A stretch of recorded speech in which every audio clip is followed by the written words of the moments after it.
so tonight we are going to learn about family structure. And to explain family structure, I chose the show that I really love, Modern Family. So it is obviously based upon family, hence the title Modern Family.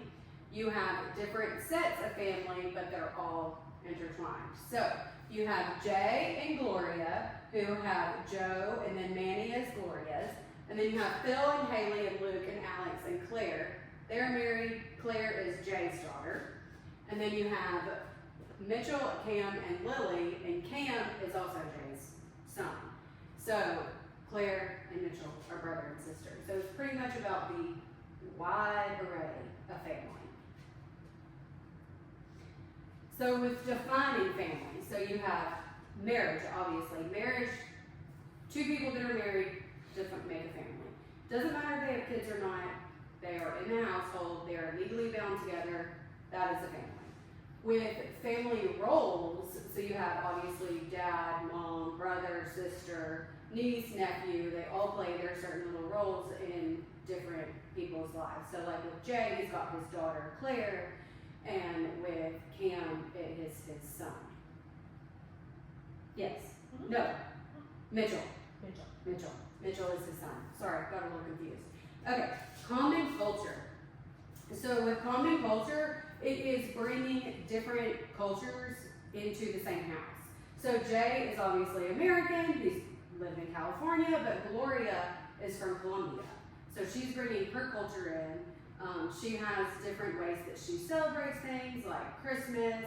She has a hot sauce business at some point with her sister. They just have different cultures that they bring into the mix. And then with Mitchell and Cam, so Cam is from a farm in Missouri, and Mitchell obviously always lived in California as well.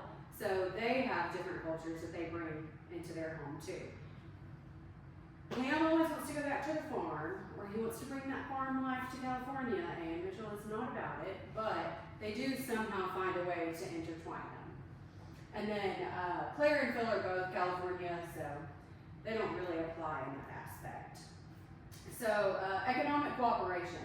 So that's going to be pooling of your resources. So pretty much whatever money you have and your wife has, you pull it together to fund your household.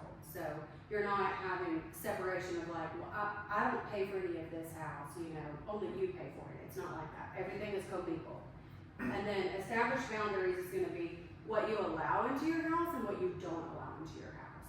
So not on this, but an example that I read would be like a religious family. They're not going to allow someone to come in and tell them that God does not exist. That's not going to happen. They're not going to allow it. I mean, they might do it, but they're going to be told, like, we don't appreciate that, we don't believe that, you know, so it's just things that you don't allow into your house, or that you do allow into your house. And then love and trust, it's the desire to be with family, but also the freedom to leave.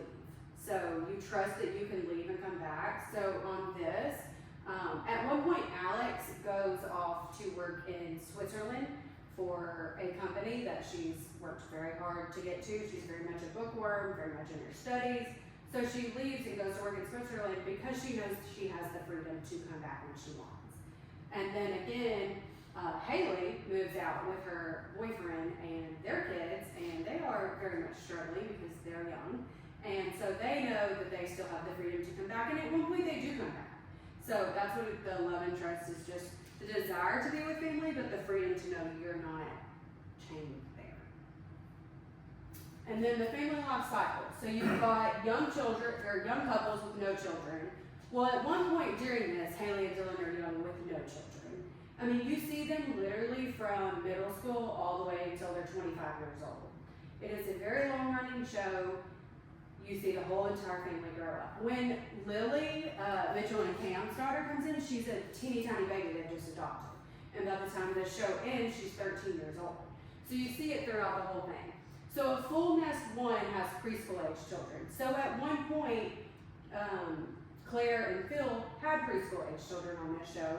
And then Gloria and Jay also end up having a child. Obviously, he's way older when they have this child. So they have the preschool children. And then the full nest 2 is when you have school-age children.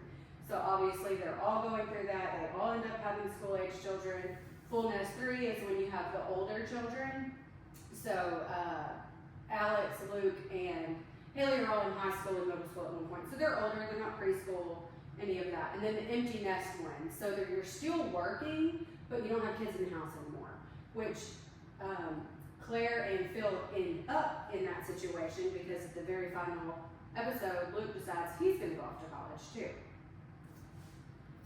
So marriage relationships. So with marriage relationships, you have the ideology of traditionalism.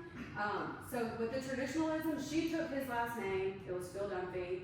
It was Claire Pritchett. She took his name. Now it's Claire Dunphy. So that's the traditional aspect of that.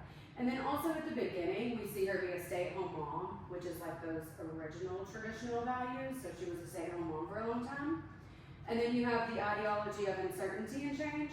Well, she decided that she wanted to work. And then she also decided that she was going to run for city council. So you see them kind of face different obstacles. But Phil always is like, whatever you want to do, whatever you want to do. So it shows that they're connected and they stick it out with one another. And then Sharon, he is very, very, very much, this is how I feel, I'm going to tell you how I feel, and you're going to feel how I feel. Whereas she's nonverbal communication, so sometimes he has to pick up on it, sometimes he doesn't. Autonomy. So they have their different hobbies. So she likes to run, he likes magic. They have different aspects there. And then undifferentiated space, they live together, they share everything, they're never told like, this is mine, you can't have this. And then temporal regularity, so we don't know if they follow a very strict schedule. We know that Claire's type A, but that would be like you have a set schedule every single day. We don't see that because every episode is different. So, are they the modern family? I think they have aspects that take literally from all kinds of different families. So, yes, it could be looked at that way, but it's not entirely the modern family. And that is my favorite show.